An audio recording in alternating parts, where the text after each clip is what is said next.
am here today to make this little video, this real quick video, so forth, on how to price your jewelry. And this is very, very important for beginning jewelers and so forth. And it's a really complicated issue for a lot of us. It's a complicated issue for me as well. And until I learned how to, learn how to price your jewelry. So since I've been into the jewelry business now and I know how to do it and so forth, this is my little quick method of calculation. This is just how I'm going to show you how to price your jewelry. Okay, so I'm sitting here at my little big station here. I'm trying to get this camera right.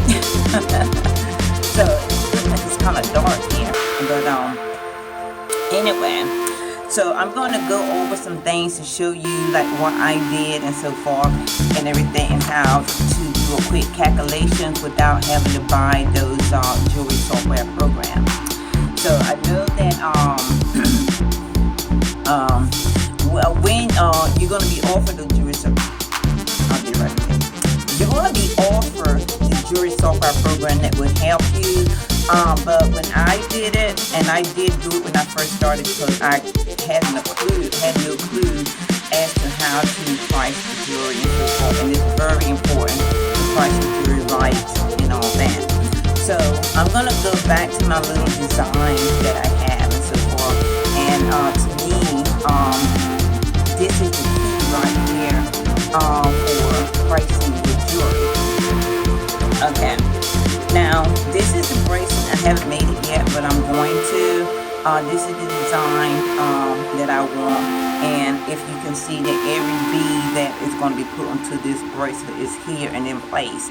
But also, down here, you're going to see that I have already put the bead size, the bead amount, and the dollar amount to each price that the beads cost. And on this side here, you see that I have added up all the total cost, including my labor for this this bracelet here. Okay, the best way to tell you how to calculate the price for your jewelry and so forth is to do it by the packs. Okay, so let's start out with the wires and so forth for this particular bracelet. Okay, you're going to purchase what is called the stringing wire. At least that's what I'm purchasing. What I have for this particular bracelet is the stringing wire. Stringing wire is like the wire that you use on beads and so forth. And this tack comes in a coil, and it's like $17 and so forth for the pack. Okay. And how I calculated the cost for this wire using this bracelet. And I determined the length of the bracelet, which is going to be 7 inches. And then what I do, I give it like an inch on this side and an inch on that side. So we actually looking at 9 inches of wire. So what I do is I divide the 9 inches of wire into the $17 that I paid for the wire, and that is about $1.88. Okay, so you write that down, $1.88. That's covering the wire. Okay, let's talk about the clamps. Okay, the clamps comes in a pack of 5 for $20. So how would I calculate the cost for the clamps? Well, you divide 5 into 20, and 5 into 20 I calculated $4. So then now you got $1.88 for the wire, and then you got $4 for the clamps. Now beads come in 2 packs, 4 packs, and then it comes in a 16 string, and then it comes in a 24 string. And most of the time when you do jewelry, you're going to use the whole pack of beads that you order for your jewelry piece and so forth. And this is the reason why, again, this design is so important. Okay, because it's going to help you to calculate what you need, how much you need, how much you're going to spend before you actually spend it, and before you do it. And then once you do all that and you spend it, then you also add in something for your labor. Now you can also calculate your design time into your labor. Basically, I do just a flat rate. You can do an hourly rate for yourself, or you can do a flat rate. I just like to do the flat rate and so forth. And usually when I do the flat rate, it does calculate my design time and labor and so forth. Because once you completely design this piece of jewelry and so forth, the putting it together is going to be the easy part. Now, it also too depends on what you're putting together. Because I actually messed around with my saw yesterday, and and I realized, since I haven't used it for a while, that this actually takes some time to do. So,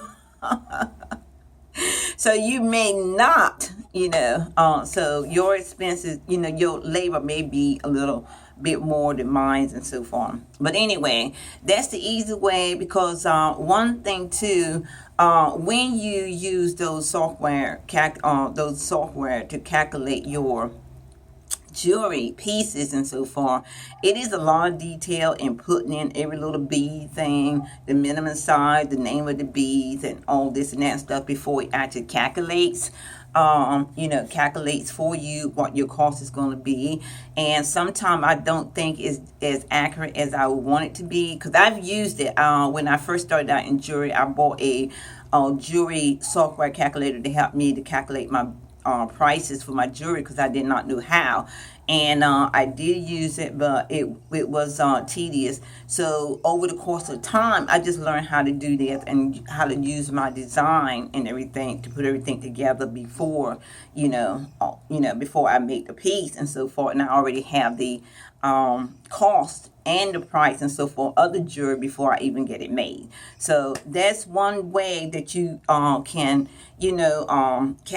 calculate your price for your jewelry, to make sure it's fair for your customer and fair for yourself. Always add your labor cost in there and so forth. And of course, you're going to add all the labor, all the material parts in there and so forth. And that's how you're going to actually get that. And I hope this helped you in pricing your jewelry, because I know that a lot of new people that's doing jewelry is having a hard time. I had a hard time, and I know some of the people who are doing jewelry now still have a hard time with pricing the jewelry and so forth. So good luck to you on pricing your jewelry, but this is a quick and fast way to do it and so forth.